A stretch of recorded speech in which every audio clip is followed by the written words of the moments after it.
ಒಬ್ಬ ವ್ಯಕ್ತಿ ಮುಖವಾಡ ಹಾಕೊಂಡು 1 ವಾರ 2 ವಾರ ನಟಿಸಬಹುದು. ಒಬ್ಬ ವ್ಯಕ್ತಿ ಇಲ್ಲಿ ನಾಟಕ ಮಾಡ್ತಿದೆ ಅಂತಂದ್ರೆ 1 ವಾರ 2 ವಾರ ನಾಟಕ ಮಾಡಬಹುದು. ಸೊ ಈ ರೀತಿ 2 ತಿಂಗಳ ತನಕ ನಾಟಕ ಮಾಡಕ್ಕೆ ಸಾಧ್ಯ ಆಗಲ್ಲ. ಸೊ ನಾನು ಯಾರ ಬಗ್ಗೆ ಮಾತಾಡ್ತೀನಿ ಅಂತಂದ್ರೆ ಗಿಲ್ಲಿ ಅವ್ರ ಬಗ್ಗೆ ಮಾತಾಡೋದು. ಯಾಕಂದ್ರೆ ಬಂದಾಗಿಂದ ಆ ವ್ಯಕ್ತಿ ಯಾವ ರೀತಿ ಇದಾನೋ ಇಲ್ಲಿವರೆಗೂ ಕೂಡ ಅದೇ ರೀತಿಯಾಗಿದ್ದಾನೆ. ಸೊ ಹಾಗಾಗಿ ಜನಗಳಿಗೆ ಹೊರಗಡೆ ತುಂಬಾ ಇಷ್ಟ ಆಗ್ತದೆ ಅಂತ ಹೇಳಕ್ ಇಷ್ಟಪಡ್ತೀನಿ. ಸೊ ಇನ್ನೊಂದೇನಪ್ಪ ಅಂದ್ರೆ ಗಿಲ್ಲಿವರಿಗೆ ಒಂದು ಟ್ಯಾಲೆಂಟ್ ಇದೆ. ಸೊ ಯಾರ ಬಗ್ಗೆ ಏನಾದ್ರು ಹೇಳಿ ಅಂತಂದ್ರೆ ಮೈಂಡ್ ಅಲ್ಲೇ ಒಂದು ಸ್ಕ್ರಿಪ್ಟ್ ರೆಡಿ ಮಾಡ್ಕೊಂಡು ಅಲ್ಲಿಂದ ಅಲ್ಲೇ ಸಡನ್ ಆಗಿ ಒಂದು ಪಂಚಿಂಗ್ ಡೈಲಾಗ್ ಕೊಡ್ತಾರೆ. ಸೊ ಅದೆಲ್ಲರಿಗೂ ನಗು ಬರ್ಸೋ ತರ ಇರುತ್ತೆ. ಸೊ ಈ ಒಂದು ಟ್ಯಾಲೆಂಟ್ ಎಲ್ಲರಿಗೂ ಸಿಗೋದಿಲ್ಲ. ಸೊ ಆ ಒಂದು ಟ್ಯಾಲೆಂಟ್ ಗಿಲ್ಲಿಗೆ ಸಿಕ್ಕಿದೆ ಅಂತಾನೆ ಹೇಳ್ಬೋದು. ಯಾಕೆ ಈ ವಿಷಯ ಮಾತನಾಡ್ತಿದೆ ಅಂತಂದ್ರೆ ಇವತ್ತಿನ ಪ್ರೋಮೋದಲ್ಲಿ ಕೂಡ ಅದೇ ಇದೆ. ಸೊ ಹಾಗಾಗಿ ಈ ವಿಷಯ ನಿಮಗೆ ಹೇಳ್ಬೇಕಂತ ಅನಿಸ್ತು ಹೇಳ್ತಾ ಇದ್ದೀನಿ. ಸೊ ಇಲ್ಲಿ ಏನಪ್ಪಾ ಇವತ್ತಿನ ಒಂದು ಪ್ರೋಮೋ ಬಿಟ್ಟಿದ್ದಾರೆ. ಪ್ರೋಮೋದಲ್ಲಿ ಧ್ರುವಂತ್ ಮತ್ತೆ ನಮ್ಮ ಸೂರಜ್ ಮತ್ತೆ ರಘು ಅವ್ರ ಬಗ್ಗೆ ಒಂದು ಟಾಂಗ್ ಅನ್ನ ಕೊಡ್ತಾ ಇದ್ದಾರೆ ನಮ್ಮ ಗಿಲ್ಲಿ ಅವರು. ಸೊ ಇಲ್ಲಿ ಏನಾಗ್ತಿದೆ ಅಂತ ಅದನ್ನ ನೋಡೋಣ. ಅದಕ್ಕಿಂತ ಮುಂಚೆ ಎಲ್ಲರಿಗೂ ನಮಸ್ಕಾರ. ನೀವು ನೋಡ್ತಾ ಇದ್ದೀರಾ ಲಕ್ಕಿ ರಾಮ್ ಯೂಟ್ಯೂಬ್ ಚಾನಲ್. ನಾನು ರಾಮ್.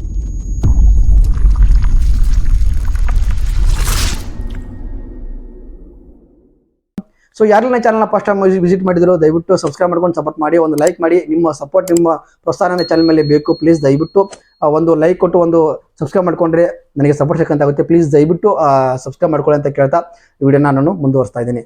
ಎಸ್ ಏನಪ್ಪಾ ಅಂತಂದ್ರೆ ಸುದೀಪ್ ಸರ್ ಬಂದ್ಬಿಟ್ಟು ಏನಂತಂದ್ರೆ ಯಾರಾದ್ರ ಬಗ್ಗೆ ಒಂದು ಪುಸ್ತಕ ಬರಿಬೇಕಂದ್ರೆ ಏನ್ ಬರಿತೀರಾ ಅಂತ ಕೇಳಿದಾಗ ಸೊ ಒಂದು ಚೆನ್ನಾಗಿರೋ ಮಾತನ್ನ ಹೇಳ್ತಾರೆ. ಏನಪ್ಪಾ ಅಂತಂದ್ರೆ ನಾ ಕಂಡ ಧ್ರುವಂತ್ ಅವ್ರ ಮೇಲೆ ಒಂದು ಪುಸ್ತಕನ ಬರಿತೀನಿ ಅಂತ ಇಲ್ಲಿ ಹೇಳ್ತಾರೆ. ಏನಪ್ಪಾ ಅಂತಂದ್ರೆ ನಾಮಿನೇಟ್ ಮಾಡುವಂತ ಸಂದರ್ಭದಲ್ಲಿ ನಿಮ್ಮವರು ನಾಗವಲ್ಲಿಯಾಗಿ ಬದಲಾಗ್ತಿದ್ದಾರೆ ಅಂತ ಇಲ್ಲಿ ಒಂದು ಪಂಚಿಂಗ್ ಡೈಲಾಗ್ ಅನ್ನ ಕೊಡ್ತಾರೆ. ಎಸ್ ಕರೆಕ್ಟ್, ನನಗೂ ಅದು ನಿಜ ಅನಿಸ್ತು. ಯಾಕಂದ್ರೆ ಇಲ್ಲಿ ನಾಮಿನೇಟ್ ಮಾಡುವ ಸಂದರ್ಭದಲ್ಲಿ ರಕ್ಷಿತಾ ಅವರು ಇವ್ರ ಮಧ್ಯೆ ನಡೆದಾಗ ಅದು ಒಂಥರ ಬೇರೆ ತರನೇ ಒಂದು ಅಲ್ಲಿ ಒಂಥರ ಬೇರೆ ತರನೇ ಆಕ್ಟ್ ಮಾಡ್ತಾರೆ. ಸೊ ಅದು ಹೆಂಗೆ ಏನು ಅಂತ ಏನು ಗೊತ್ತಾಗಲ್ಲ. ಸೊ ಅದು ಒಂಥರ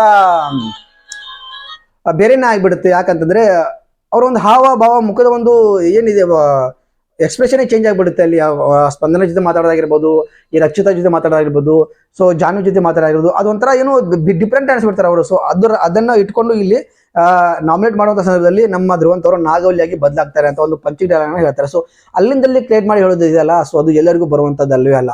ಸೊ ಇನ್ನು ಸೂರಜ್ ಅವ್ರ ಬಗ್ಗೆ ಹೇಳ್ತಾರೆ. ಸ್ವಿಮ್ಮಿಂಗ್ ಪೂಲ್ ದಲ್ಲಿ ಹೀರೋ ತರ ಎದ್ದು ಬಂದ.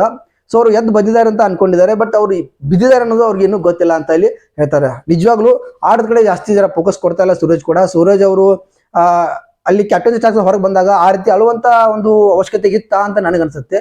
ಸೊ ಇಲ್ಲಿ ರಾಶಿಕಾ ಹತ್ತಿರಂತ ಇವ್ರ ಹತ್ರ ಅಥವಾ ಇವ್ರ ಹತ್ರ ರಾಶಿಕಾ ಅಂತೂ ಆಡ್ತಾರೆ ಹತ್ರ ಬಿಡಿ, ಅವ್ರು ಬಿಡಿ, ರಾಶಿಕಾ ಹತ್ತಿರಂತ ಇವ್ರ ಹತ್ರ ಅಂತ ನನಗನ್ನಿಸ್ತು. ಸೊ ಇಲ್ಲಿ ಪಾಸಿಟಿವ್ ಆಗಿ ತಗೊಂಡು ಆಟನ ಆಡಿ, ಸೊ ಒಬ್ಬರ ಮಾತನ್ನ ಕೇಳಿ ಇಬ್ಬರನ್ನ ಕೆಳಗೆ ಬಿಡ್ಸಕ್ ನೋಡಿದ್ರೆ ನೀವೇ ಬೀಳೋದು ಖಂಡಿತವಾಗ್ಲು. ಸೊ ಅದೇ ಆಗ್ತಿರೋದಲ್ವಾ. ಸೊ ಇಲ್ಲಿ ಗಿಲ್ಲಿ ಏನಿದೇನೋ ಪರ್ಫೆಕ್ಟ್ ಆಗಿ ಹೇಳ್ತಾನೆ. ಅವನು ಹಿಂದೆ ಮುಂದೆ ಮಾತಾಡಲ್ಲ, ಮುಂದೆ ಮಾತಾಡಲ್ಲ. ಏನ್ ಅನಿಸ್ತದನ್ನ ಸಡನ್ ಆಗಿ ಮುಖದ ಮುಂದೆನೆ ಹೇಳ್ಬಿಡ್ತಾನೆ. ಸೊ ಅದು ಕೆಲವು ಜನಗಳಿಗೆ ಇಷ್ಟ ಆಗ್ತಾ ಇಲ್ಲ. ಸೊ ಇನ್ನು ನಮ್ಮ ರಘು ಅವ್ರ ಬಗ್ಗೆ ಮಾತಾಡ್ತಾರೆ.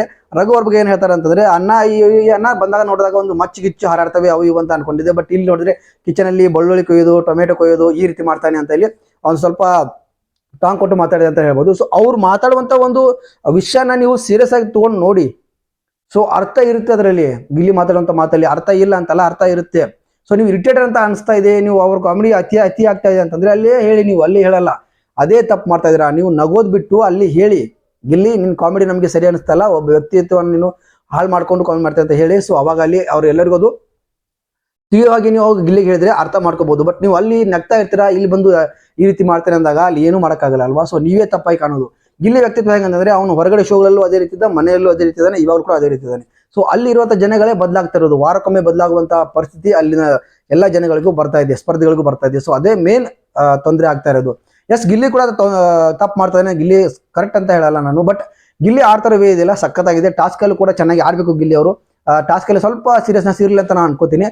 ಟಾಸ್ಕ್ ಗೆಲ್ಲುವ ಮುಖಾಂತರ ಈ ಬಿಗ್ ಬಾಸ್ 12 ಕಪ್ ಅನ್ನು ಕೂಡ ಗೆಲ್ತಾರೆ ಅಂತ ಅನ್ಕೋತೀನಿ. ಬಟ್ ಇವತ್ತು ಮಾತನಾಡಿರುವಂತ ಈ ಒಂದು 3 ಏನು ಜನರ ಬಗ್ಗೆ ಮಾತಾಡಿದ್ದಾರೆ ನನಗಂತೂ ಪರ್ಫೆಕ್ಟ್ ಆಗಿ ಅನಿಸ್ತು. ಬಟ್ ಇದನ್ನೇ ಇಟ್ಕೊಂಡು ಒಬ್ರು ಅವರ ಮೇಲೆ ಮತ್ತೆ ತಿರುಗಿ ಬೀಳುವಂತ ಸಾಧ್ಯತೆ ಕೂಡ ಇರುತ್ತೆ. ಸೊ ಹಾಗಾಗಿ ಏನು ಮಾಡಕ್ ಬರಲ್ಲ, ಏನು ಇಲ್ಲಿ ಹೇಳಕ್ಕೂ ಬರಲ್ಲ. ಬಟ್ ಗಿಲ್ಲಿ ಚೆನ್ನಾಗಿ ಆಟ ಆಡ್ತಿದ್ದಾರೆ. ಹೊರಗಡೆ ಅವರಿಗೆ ತುಂಬಾ ಸಪೋರ್ಟ್ ಇದೆ ಅನ್ನೋದು ಗೊತ್ತು. ಬಟ್ ಬಿಗ್ ಬಾಸ್ ಅವರು ಯಾಕೆ ಆ ಸಪೋರ್ಟ್ ಅನ್ನ ತೋರಿಸ್ತಾ ಇಲ್ಲ ಗಿಲ್ಲಿ ಅವರಿಗೆ ಅನ್ನೋದು ತುಂಬಾ ಒಂದು ಬೇಸರ ಸಂಗತಿಯಿಂದ ನನಗೆ ಅನಿಸ್ತು.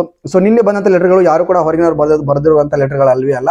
ಸೊ ಬಿಗ್ ಬಾಸ್ ಅಲ್ಲೇ ಇರುವವರೇ ಅದನ್ನ ಲೆಟರ್ನ ಬರೆದು ಕಳಿಸಿದ್ದಾರೆ ಅಂತ ನನಗೆ ಒಂದು ಅನಿಸುತ್ತೆ. ಯಾಕಂದ್ರೆ ಗಿಲ್ಲಿ ಅವ್ರ ಬಗ್ಗೆ ಆ ರೀತಿ ಲೆಟರ್ ಬರೋಕ್ಕೆ ಸಾಧ್ಯನೇ ಇಲ್ಲ. ಯಾಕಂದ್ರೆ ಆ ರೀತಿ ಹೊರಗಡೆ ಜನ ಅವರ ಫ್ಯಾನ್ ಬೇಸ್ ಇದೆ, ಆ ರೀತಿ ಜನಗಳ ಪ್ರೀತಿಯನ್ನು ಅವರು ಗಳಿಸಿದ್ದಾರೆ. ಸೊ ಇದು ನನಗೆ ಯಾಕೋ ಬಿಗ್ ಬಾಸ್ ಅವರಿಗೆ ಗಿಫ್ಟ್ ಮಾಡಿರೋದು ಅಂತ ಅನಿಸ್ತು.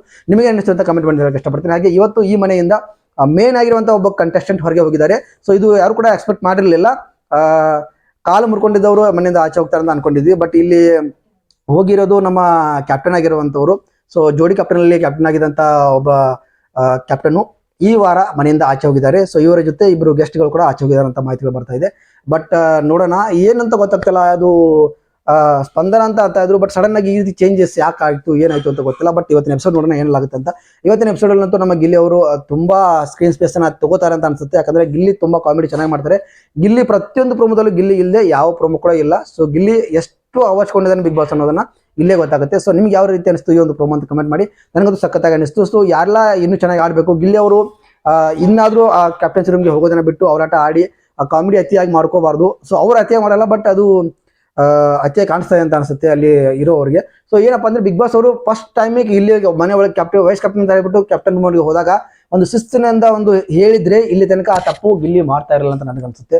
ಸೊ ಬೇಕಂತಾನೆ ಇವರು ಅಲ್ಲಿ ಒಳಗೆ ಹೋಗಿಬಿಟ್ಟು ಇಷ್ಟು ಸಲಹೆಯನ್ನು ಕೊಟ್ಟು ಈ ರೀತಿ ಮಾಡ್ತಾ ಇದ್ದಾರೆ ಅಂತ ನನಗೆ ಅನಿಸ್ತಾ ಇದೆ. ಪಾಪ ಸುದೀಪ್ ಗಿಲ್ಲಿ ಬಿಗ್ ಬಾಸ್ ಅವ್ರು ಏನು ಹೇಳ್ತಾರೆ ಅದನ್ನ ಮಾಡ್ಬೇಕಾಗುತ್ತೆ. ಬಟ್ ಇಲ್ಲಿ ಸುದೀಪ್ ತಪ್ಪಿಲ್ಲ, ಬಿಗ್ ಬಾಸ್ ಅವ್ರದೇ ತಪ್ಪು. ಬಿಗ್ ಬಾಸ್ ಅವರು ವಾರ್ ಮಾಡ್ಬೇಕಾಗಿತ್ತು ಅಲ್ಲಿ ಮೊದಲು 2-3 ಸಲ ಹೋದಾಗ, ಬಟ್ ಅಲ್ಲಿ ಮಾಡಿಲ್ಲ.